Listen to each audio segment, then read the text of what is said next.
European leaders warn peace talks must include Ukraine ahead of Trump-Putin summit. European leaders have warned that the path to peace cannot be decided without Ukraine, as Donald Trump prepares to meet Vladimir Putin in Alaska next week. The White House is, in inverted commas, considering inviting the Ukrainian president to the Alaska meeting, according to US reports, although it's by no means a given that Volodymyr Zelenskyy will be there. Let's discuss this with Jimmy Rushton, foreign policy and security analyst, joining us from Kyiv. Jimmy, thank you very much. Oh, hello, there you are. I see him on the screen here. Thank you very much indeed for joining me. How is it conceivable that Ukraine would not be there? It's a very good question. You obviously can't stop a war if you don't have one of the participants in that war at the peace summit. And I think this is a case of the Americans overestimating their ability to force the Ukrainians to stop fighting, because what Ukraine is not going to do is agree to leaked terms of this proposed ceasefire, which disadvantage Ukraine significantly and really don't give them any benefit to continuing to fight. Which are the terms that have been leaked that we need to know? So essentially, it's been incredibly confusing because Trump's envoy, Steve Witkoff, seems to have made a catastrophic mistake when he was in Moscow. He briefed Trump on some terms, but he seemed to mistake a Russian demand for the Ukrainians to withdraw for a Russian offer to withdraw from two of these contested regions.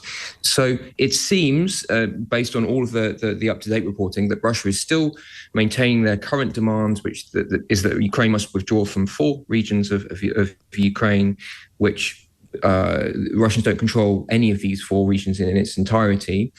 And in return, the Russians are offering a partial limited ceasefire.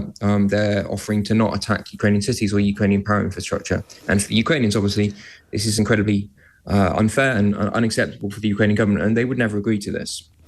It almost sounds as if whether they agree or not is irrelevant, doesn't it, if they're marginalised from a vitally important meeting that absolutely is predicated on their participation. The whole thing seems as if they've been, marginalised, excluded from a war that they have been unwillingly involved in the first place.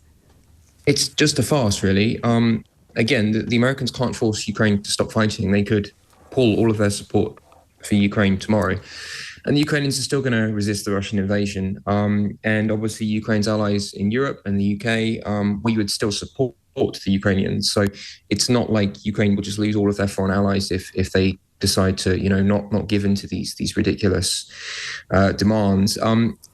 I think, obviously, Trump will change his mind on a whim. So I think we need to wait and see what happens in Alaska. But I'm not confident at all, and I don't think there's any reason to be optimistic, unfortunately, that these talks will become anything. And it's not likely that Trump will have some kind of maverick, mercurial deal that will suddenly be conjured from thin air and might just shift the continuum, in the way that he has, some people consider in various ways made things move in a way that they might not have done without him, partly because of his unorthodoxy.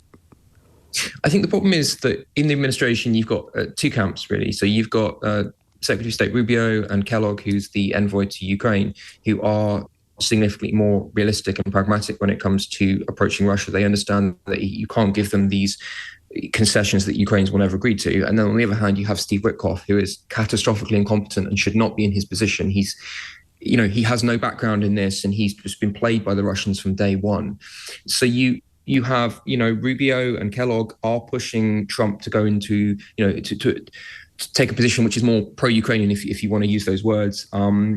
And Ukrainians might agree to something like a freeze along the current lines of control. That's a potential option. But what they won't agree to is surrendering territory that Russia doesn't occupy to Russia for exchange of basically a limited ceasefire, no security guarantees. And really, the prospect that Russia would just start the war again at a time of their choosing in the future. And so, therefore, I'm assuming hopes in Ukraine are not high at the moment at all, and faith in President Trump's ability to bring this to a halt is I'm assuming, at an all-time low, is it? I'd say the all-time low would have been at the bust-up in the Oval Office, but with Zelenskyy. But, definitely people are not optimistic. I think they're quite realistic in they think that the Russians are playing the Americans, that they are, in Trump's own terminology, tapping him along. They're trying to do the minimum amount possible to show that they are not the not the impediments to peace. But it's incredibly cynical. And this was a proposal the Russians made to Witkoff, even though he didn't completely understand it, which was designed to be refused by the Ukrainians. It was terms that the Ukrainians could never accept. And unfortunately, some people in the administration, like Witkoff, are bought it hook, line and sinker.